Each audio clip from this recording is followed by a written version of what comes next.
The man who reads nothing at all is better educated than the man who reads nothing but newspapers. Every day is lost in which we do not learn something useful. Man has no nobler or more valuable possession than time. I was bold in the pursuit of knowledge, never fearing to follow truth and reason to whatever results they led. The opinions and beliefs of men follow involuntarily the evidence proposed to their minds. I cannot live without books, but fewer will suffice where amusement, and not use, is the only future object. Truth is certainly a branch of morality and a very important one to society. There is not a truth existing which I fear or would wish unknown to the whole world. We hold these truths to be self-evident, that all men are created equal, that they are endowed by their Creator with certain unalienable rights, that among these are life, liberty, and the pursuit of happiness. In truth, politeness is artificial good humor. It covers the natural want of it and ends by rendering habitual a substitute nearly equivalent to the real virtue. Ignorance is preferable to error, and he is less remote from the truth who believes nothing than he who believes what is wrong. Nothing can now be believed which is seen in a newspaper. Truth itself becomes suspicious by being put into that polluted vehicle. When injustice becomes law, resistance becomes duty. Nothing can stop the man with the right mental attitude from achieving his goal. Nothing on earth can help the man with the wrong mental attitude. If you want something you've never had, you must be willing to do something you've never done. Timid men prefer the calm of despotism to the tempestuous sea of liberty. There is nothing more unequal than the equal treatment of unequal people. When angry, count to 10 before you speak. If very angry, count to 100. Never put off to tomorrow what you can do today. Honesty is the first chapter in the book of wisdom. It is always better to have no ideas than false ones. To believe nothing, than to believe what is wrong.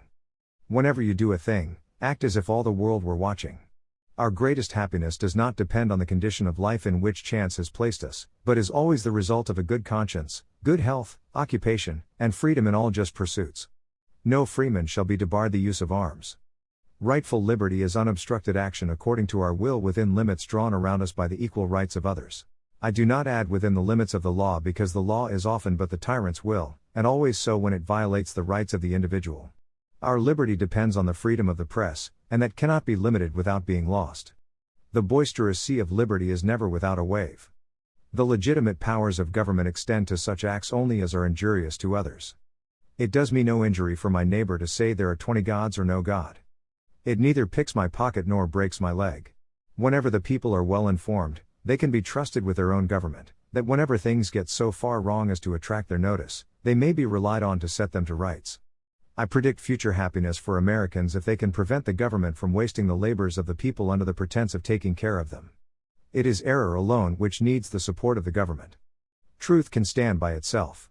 Experience hath shown that even under the best forms of government, those entrusted with power have, in time, and by slow operations, perverted it into tyranny. Leave no authority existing not responsible to the people.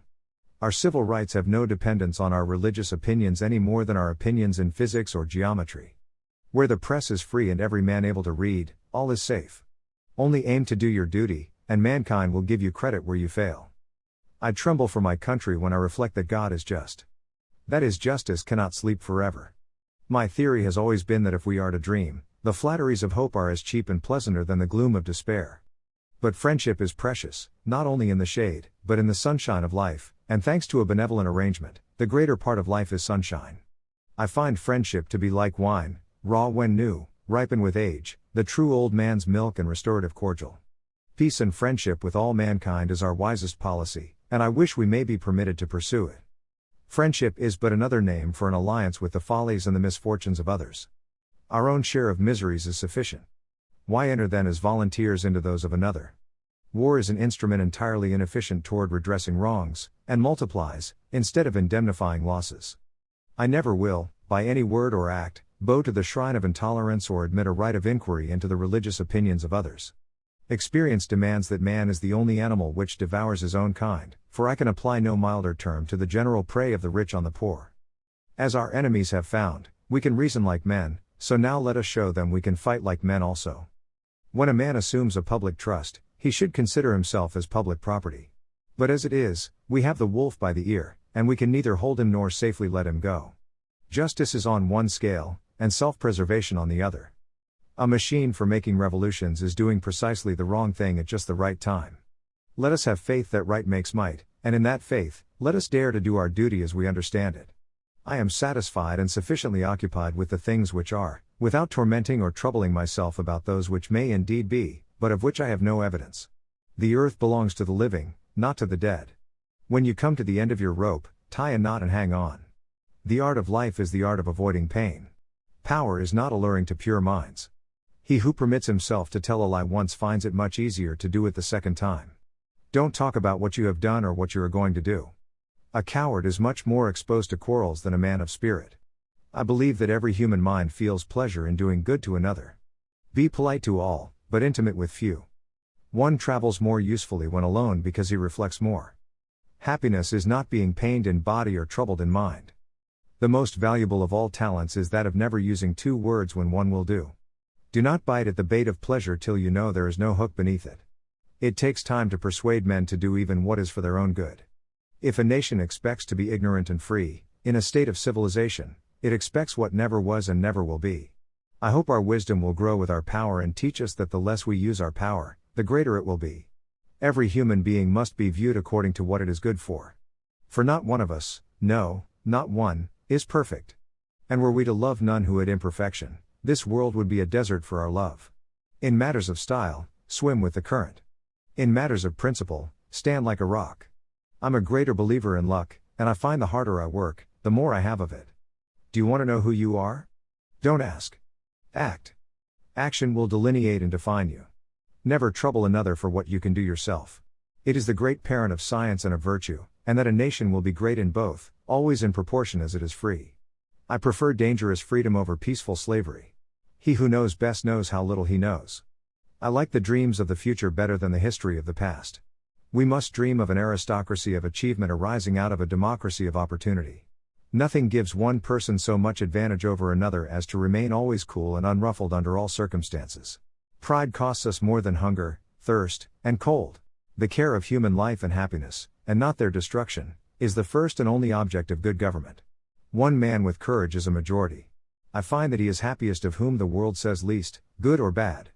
The tree of liberty must be refreshed from time to time with the blood of patriots and tyrants. Nothing is unchangeable but the inherent and unalienable rights of man. History, in general, only informs us what bad government is. Enlighten the people generally, and tyranny and oppressions of the body and mind will vanish like evil spirits at the dawn of day. I have sworn upon the altar of God, eternal hostility against every form of tyranny over the mind of man. Educate and inform the whole mass of the people. They are the only sure reliance for the preservation of our liberty. He who knows nothing is closer to the truth than he whose mind is filled with falsehoods and errors. Determine never to be idle. No person will have occasion to complain of the want of time who never loses any. It is wonderful how much may be done if we are always doing.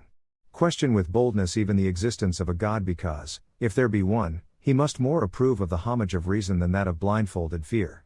Leave all the afternoon for exercise and recreation, which are as necessary as reading. I will rather say more necessary because health is worth more than learning. No occupation is so delightful to me as the culture of the earth, and no culture comparable to that of the garden. We confide in our strength, without boasting of it, we respect that of others, without fearing it. Money, not morality, is the principal commerce of civilized nations. It is in our lives and not our words that our religion must be read. It is neither wealth nor splendor, but tranquility and occupation which give you happiness. Nature intended me for the tranquil pursuits of science by rendering them my supreme delight. But the enormities of the times in which I have lived have forced me to take a part in resisting them and to commit myself to the boisterous ocean of political passions. How much pain they have cost us, the evils which have never happened. The happiness of the domestic fireside is the first boon of heaven, and it is well it is so since it is that which is the lot of the mass of mankind. In every country where man is free to think and to speak, the difference of opinion will arise from difference of perception, and the imperfection of reason, but these differences, when permitted, as in this happy country, to purify themselves by free discussion, are but as passing clouds overspreading our land transiently, and leaving our horizon more bright and serene.